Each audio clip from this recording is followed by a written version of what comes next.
C'est de la folie. Ils ont retrouvé l'arche de Noé et ça correspond autant à la description dans la Bible, où il te parle du mont Ararat, autant d'ailleurs dans les textes babyloniens qui te disent aussi ici, les Perses qu'appelaient cette zone la montagne de Noé, et dans l'islam, on te parle du mont Djoudji, et spécifiquement là où a été retrouvée l'arche, cette montagne, cet amas est aussi appelé le mont Djoudji, ça a plusieurs noms.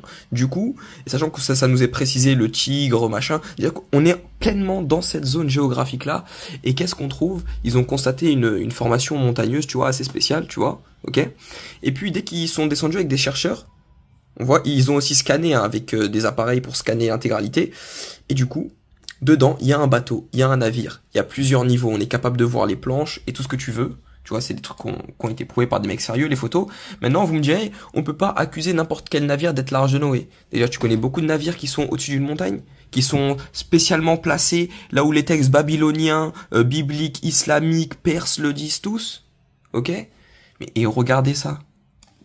Ce qu'ils ont trouvé dans l'épave, parce que c'est congelé, c'est dans le monde, tu vois. C'est de la folie.